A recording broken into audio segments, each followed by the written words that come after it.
There are 5 bad things that are going to happen, that are going to befall my ummah towards the end of time.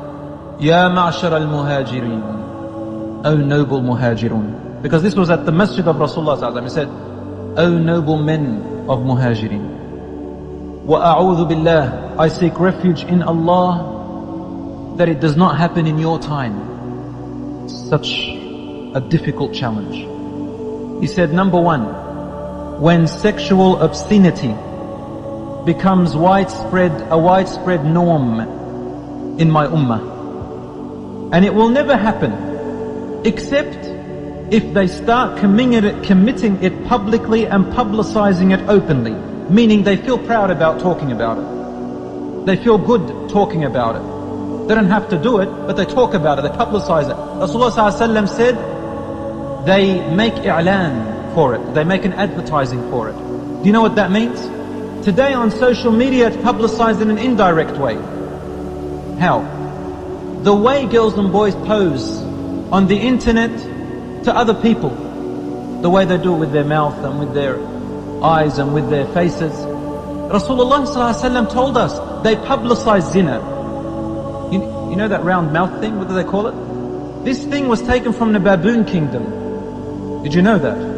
You study zoology, I'll tell you, it's from the baboon kingdom. They display it in order to call the mate. And then sallallahu alayhi wasallam, he said, then mark my words, he said, then mark my words, terminal illnesses, diseases and pain that had never existed in their ancestors before them will become widespread among them. And he said there will be diseases that have no cure that will become an epidemic among my ummah. Second thing he said, they will cheat in their business and trade as a livelihood.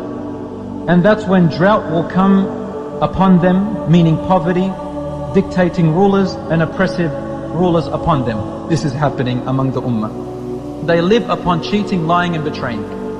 One Muslim says, Wallahi, it cost me this much. The other Muslim believes him because he said, Wallahi. So then the other Muslim wants to blackmail him. How does he blackmail him? By using verses of the Quran, a hadith.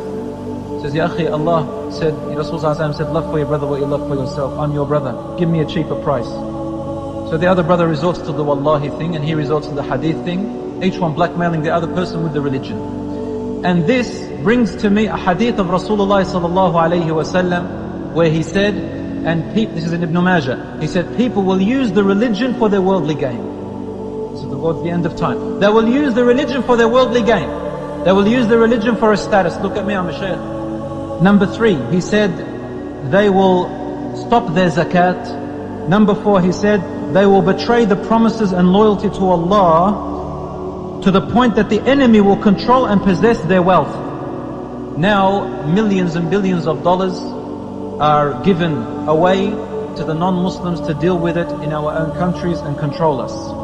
The Prophet ﷺ said the 5th thing is, their leaders and figures do not apply the laws of Allah's book, but choose what suits from them for themselves until Allah curses them with disunity and enmity amongst each other.